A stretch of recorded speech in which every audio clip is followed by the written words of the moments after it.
Bismillahirrahmanirrahim. Assalamu alaikum warahmatullah. Let us move on with the example 2 of horizontal fragmentation जिसमें हमने correctness rules की validity check करनी थी। तो लेट अस से कि हमारे पास अगेन वही टेबल है एम्प्लॉय का जिसमें कुछ कॉलम्स हैं और कुछ रोज हैं। और अब चेंज बेसिकली क्या हुआ है कि कांस्टेंट हमने चेंज किया। पहले हमने सैलरी पे कांस्टेंट लगाया था, अब हमने डेजिग्नेशन पे कांस्टेंट लगाया है कि बेसिकली डेजिग्नेशन क्या क्या हो सकती है, या तो डेवलपर होगी या मैनेजर होगी या इंटर्न हो सकती है, लेबर हो सकती है या क्यूए हो सकती है। तो यहाँ पे भी आप देखें जो डेटा एंटर्ड है वो सिर्फ इन्हीं से बिलोंग करता है। अब यहाँ पे देखें क्यूए एग्जिस्ट नहीं कर रहा, तो इसका मतलब ये नहीं है कि हर वैल्यू एग्जिस्ट करना लाजमी है। तो डेटा में कुछ भी वैल्यूज हो सकती हैं पर इसको वायलेट नहीं करनी चाहिए। अगर इसको वायलेट करती हैं तो इसका मतलब डेटाबेस जो है वो इनकरेक्ट है, इनकन्सिस्टेंट है, रिलायबल नहीं है। So let us create 4 horizontal fragments. अब हम 4 फ्रैगमेंट्स बनाएंगे और अब जो हमारा कॉलम होगा जिसकी बेस पे हम बनाएंगे that would be E designation. तो हेयर आर प्रपोज्ड फ्रैगमेंट्स के लेटर से हम इनको ट्राई करते हैं कि आया कि ये वाले फ्रैगमेंट्स ठीक हैं या नहीं है। तो फ्रैगमेंट F1 में कौन कौन से आएंगे? मैनेजर्स आएंगे। तो अगर हम 1 बाय 1 रिकॉर्ड देखें तो आई गेस के E3 जो है वो फ्रैगमेंट 1 से बिलोंग करेगा और फ्रैगमेंट 2 में डेवलपर्स आएंगे, जिसका मतलब है E1 E2 फ्रैगमेंट 2 से बिलोंग करेंगे और E6 भी फ्रैगमेंट 2 से बिलोंग करेगा। Then we have designation equals to labour, तो इसका मतलब है कि ये वाला जो है वो फ्रैगमेंट 3 से बिलोंग करेगा। And not equals to manager, तो उसके अलावा जितने भी हैं वो सारे के सारे जो है वो 4 से बिलोंग करेंगे। This is just an overview. तो बट हम इसको ज़रा डिटेल में देखते हैं कि आया कि ये फ्रैगमेंट ठीक हैं या नहीं है। तो लेट अस चेक और कंप्लीटनेस रूल्स, आया कि वो कंप्लीटनेस रूल सेटिस्फाई करता है या नहीं करता। सबसे पहले कंप्लीटनेस रूल। तो कंप्लीटनेस रूल ये कहता है कि हर रिकॉर्ड किसी न किसी फ्रैगमेंट से बिलोंग करना चाहिए। तो अभी हमने देखा कि ये वाले 2 रिकॉर्ड और ये वाला रिकॉर्ड बिलोंग करता है फ्रैगमेंट 2 से क्योंकि डेवलपर है, और मैनेजर वाला रिकॉर्ड बिलोंग करेगा फ्रैगमेंट 1 से, इंटर्न वाला बिलोंग करेगा फ्रैगमेंट 4 से क्योंकि that is not equal to manager, और लेबर वाला बिलोंग करेगा फ्रैगमेंट 3 से। इसका मतलब है जितने भी रिकॉर्ड हैं वो किसी न किसी फ्रैगमेंट से बिलोंग कर रहे हैं। दिस मीन्स कि कंप्लीटनेस की प्रॉपर्टी जो है वो क्या हो रही है, सेटिस्फाई हो रही है। आप अपनी मर्जी से कोई भी चेक कर, लेट्स में एक नया एम्प्लॉय ऐड करता हूँ जिसका डेजिग्नेशन है QA, तो QA किससे बिलोंग करेगा? F4 से क्योंकि that is not equal to manager. Let's say मैं एक इंटर्न ऐड करता हूँ, तो इंटर्न किससे बिलोंग करेगा? अगेन F4 से बिलोंग करेगा। तो इट मीन्स कि कोई भी रिकॉर्ड ऐसा नहीं है जो किसी फ्रेगमेंट से बिलोंग ना करे, तो इट मीन्स कंप्लीटनेस प्रॉपर्टी क्या हो रही है, सेटिस्फाई हो रही है। Now coming towards the reconstruction property. Reconstruction property ये कहती है कि इनवैलिड रिकॉर्ड इंसर्ट नहीं होने चाहिए। इनवैलिड रिकॉर्ड कौन से होंगे?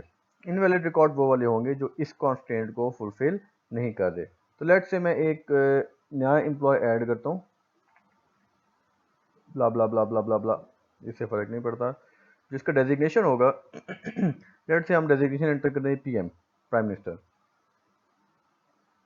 अब हमने देखना है कि अब ऐसा डेजिग्नेशन प्राइम मिनिस्टर PM जो है वो कोई फ्रैगमेंट उसको एक्सेप्ट करता है या नहीं करता। तो आई गेस के फ्रैगमेंट 4 जो है ना वो उसको एक्सेप्ट करेगा।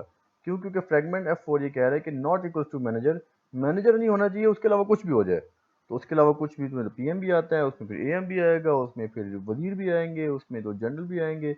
Anything can be accepted in fragment F4 except manager. इसका मतलब है कि F4 जो है वो इनवैलिड वैल्यूज को भी क्या कर रहा है, एक्सेप्ट कर रहा है। और अगर कोई फ्रैगमेंट इनवैलिड वैल्यूज को एक्सेप्ट करे इट मींस कि reconstruction property has been violated. Next is disjointness property. तो अब हम दोबारा चेक कर लेते हैं जी कि ये डेवलपर वाला जो है वो किस फ्रैगमेंट पे आएगा, F2 में और F4 में। F4 में कैसे आएगा? Because developer is not equals to manager. तो कंडीशन 2 होगी, इसका मतलब है मैनेजर के अलावा बाकी जितने भी हैं वो सारे के सारे F4 में तो मतलब है डेवलपर भी 4 में आएगा, लेबर भी 4 में आएगा, इंटर्न भी 4 में आएगा, मैनेजर भी 4 में आएगा, सॉरी डेवलपर भी 4 में आएगा और इंटर्न भी 4 में आएगा। तो F4 जो है वो मैनेजर के अलावा सारे जो है वो फ्रेगमेंट्स को क्या कर रहा है, एक्सेप्ट कर रहा है। इट मीन्स के कुछ रिकॉर्ड ऐसे हैं जो कि एक से ज़्यादा फ्रेगमेंट से बिलोंग कर रहे हैं। It mean this jointness property has been violated. Now we will move toward the correct fragments. हमने कुछ चेंज करते हैं क्योंकि प्रॉब्लम हमें किस में फील हुई है, फ्रेगमेंट F4 में फील हुई है, तो हमें इसमें थोड़ी सी चेंज करनी पड़ेगी। Here are the correct fragments. कि ऊपर वाले फ्रेगमेंट्स हमने सेम रखे हैं। F4 में हम क्या करें कि वो डेजिग्नेशन या तो इंटर्न होगी या HR होगी या QA होगी। इसके अलावा ओहो ये तो गलत हो गया, HR नहीं हो गया, आई एम सॉरी, इसको हम काट देते हैं, आई एम सॉरी, यहाँ पे थोड़ी सी मिस्टेक हो गई मुझसे, ये रही जी, ठीक है। तो बेसिकली डेजिग्नेशन जो है या तो वो इंटर्न होगी या वो QA होगी। अब हम देखते हैं क्या कोई इनवैलिड रिकॉर्ड इंसर्ट हो रहा है। तो इनवैलिड रिकॉर्ड लेट्स से हम कहते हैं जी PM था, तो क्या PM जो है वो डेजिग्नेशन कोई फ्रेगमेंट एक्सेप्ट कर रहा है? F1 कह रहा है नहीं जी मैं तो सिर्फ मैनेजर एक्सेप्ट करूंगा, F2 कह रहा है कि जी मैं तो सिर्फ डेवलपर एक्सेप्ट करूंगा, F3 कह रहा है मैं तो सिर्फ लेबर एक्सेप्ट करूंगा, F4 कह रहा है मैं तो सिर्फ इंटर्न और क्यू एक्सेप्ट करूंगा। इसका मतलब है इनवैलिड रिकॉर्ड जो है वो एक्सेप्ट नहीं हो रहे। सिमिलरली अगर हम डिसजॉइंटनेस की बात करते हैं तो डिसजॉइंटनेस ये कहता है कि हर रिकॉर्ड एक ही फ्रेगमेंट से बिलोंग करना चाहिए। तो अब अगर आप देखें तो डेवलपर जो है वो सिर्फ और सिर्फ किससे बिलोंग करेगा, फ्रेगमेंट F2 से, F4 से बिलोंग नहीं करेगा क्योंकि F4 सिर्फ इंटर्न और क्यू स्टोर करवाएगा, ठीक है। और इसी तरह जो इंटर्न है वो 4 से बिलोंग करेगा, लेबर जो है वो 3 से बिलोंग करेगा। अब हर रिकॉर्ड सिर्फ और सिर्फ एक फ्रेगमेंट से बिलोंग कर रहा है, विच मीन के डिसजॉइंटनेस की प्रॉपर्टी भी वायलेट नहीं हुई। This is how we have created correct fragments.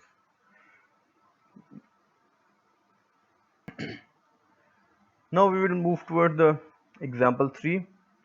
Again example 3 में हमारे पास एक टेबल है एम्प्लॉय का, जिसको हम अभी देख के चुके हैं कि उसमें कौन कौन से रिकॉर्ड्स हैं।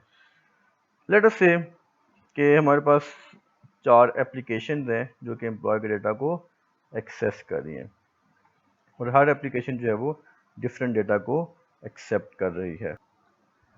जैसा कि हमने लास्ट लेक्चर में कहा था कि फ्रेगमेंटेशन करने की एक रीज़न जो है वो एप्लीकेशन व्यूज़ भी होते हैं कि आपकी एप्लीकेशन किस तरह की है जो कि डेटा को एक्सेस कर रही है। तो इसलिए एप्लीकेशन को देखते हुए हम फ्रेगमेंट्स को क्रिएट करते हैं। तो हमारे पास जो एप्लीकेशन व्यूज़ हैं, पहला एप्लीकेशन जो है वो कह रहा है जी सिटी इक्वल्स टू इस्लामाबाद होना चाहिए। दूसरी application city not equal to Islamabad के डेटा को एक्सेस कर रही है।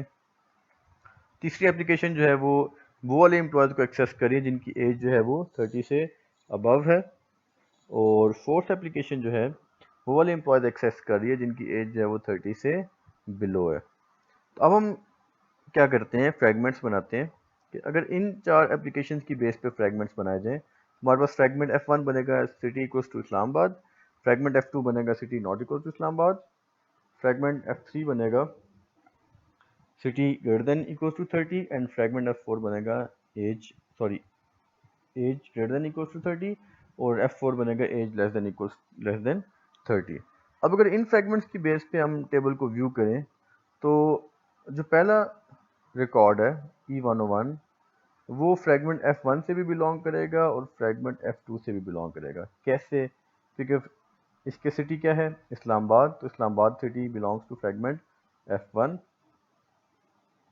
ऑन द अदर हैंड इसकी एज जो है वो क्या है 23, तो 23 इज लेस देन 30, तो ये किससे बिलोंग करेगा, F4 से।